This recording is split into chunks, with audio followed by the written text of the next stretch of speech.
ইরানের ক্ষেপণাস্ত্র কর্মসূচি ঘিরে নতুন উদ্বেগ। আইসিবিএম পরীক্ষার দাবিতে বিশ্বজুড়ে আলোচনা।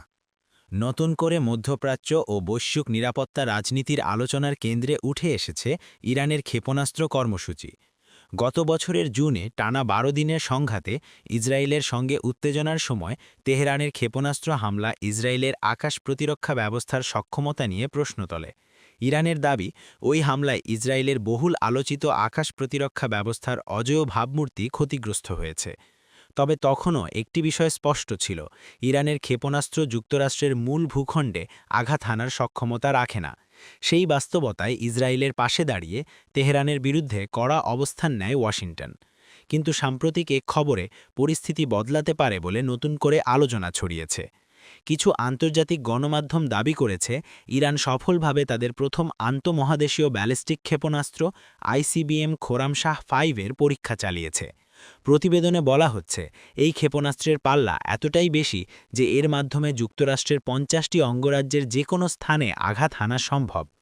এ ধরনের দাবি সামনে আসার পর ইরানের ক্ষেপণাস্ত্র সক্ষমতা নিয়ে নতুন করে হিসেব নিকাশ শুরু করেছেন মার্কিন নীতি নির্ধারক ও সামরিক বিশ্লেষকরা।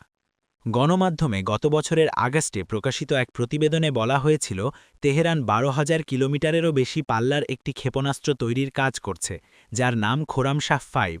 প্রতিবেদনে আরও দাবি করা হয়, ক্ষেপণাস্ত্রটি শব্দের গতির ১৬ গুণেরও বেশি বেগে চলতে সক্ষম এবং প্রায় ২,০০০ কেজি ওজনের প্রচলিত ওয়ারহেড বহন করতে পারে।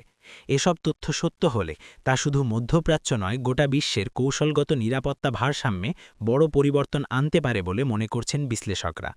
এই প্রেক্ষাপটে সম্প্রতি ইরানের রাষ্ট্রীয় টেলিভিশন চ্যানেলকে দেওয়া এক সাক্ষাৎকারে দেশটির সিনিয়র এমপি মোরসেন জাঙ্গানে আন্তঃমহাদেশীয় ক্ষেপণাস্ত্র পরীক্ষার গুঞ্জনে নতুন করে ইন্ধন দেন। তিনি বলেন, আমরা আমাদের সবচেয়ে উন্নত একটি ক্ষেপণাস্ত্র পরীক্ষা চালিয়েছি।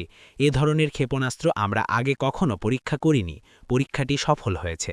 তার এই বক্তব্যকে ইরানের সরকারি পর্যায় থেকে প্রথম আনুষ্ঠানিক স্বীকৃতি হিসেবে দেখছেন বিশ্লেষকরা। তার আগে সামাজিক যোগাযোগ মাধ্যমে কিছু ছবি ও ভিডিও ছড়িয়ে পড়ে। ভিডিওগুলোতে ইরানের আকাশে একটি ক্ষেপণাস্ত্র উৎক্ষেপণের উজ্জ্বল আলোকরেখা দেখা যায়। ক্ষেপণাস্ত্রটির পেছনে দীর্ঘ আলোকরেখার পাশাপাশি কিছু বিন্দুর মতো ছাপও দেখা গেছে, যা বিশেষজ্ঞদের মতে জ্বালানি পড়ার ফল হতে পারে। এসব দৃশ্য দ্রুতই আন্তর্জাতিক অঙ্গনে আলোচনার জন্ম দেয়। তবে এটি সত্যিই আন্তঃমহাদেশীয় ব্যালিস্টিক ক্ষেপণাস্ত্রের পরীক্ষা ছিল কিনা তা নিয়ে বিতর্ক শুরু হয়েছে।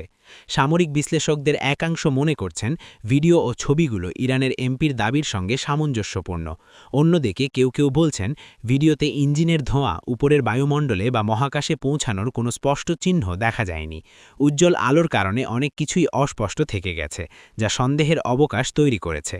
সাধারণভাবে একটি আইসিবিএমকে পৃথিবীর বাইরের বায়ুমণ্ডলে পৌঁছাতে হয়। সেখান থেকেই লক্ষ্যবস্তুর দিকে ফিরে আসার সময় এটি হাইপারসোনিক গতি অর্জন করে।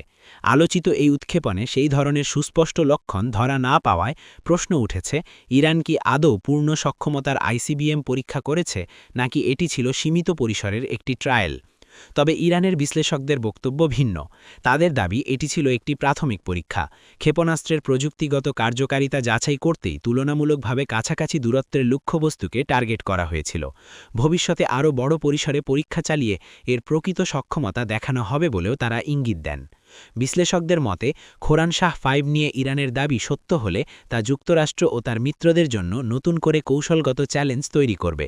আর এই কারণেই তেহরানের ক্ষেপণাস্ত্র কর্মসূচির দিকে এখন বাড়তি সতর্ক দৃষ্টি রাখছে ওয়াশিংটন সহ পশ্চিমা বিশ্ব।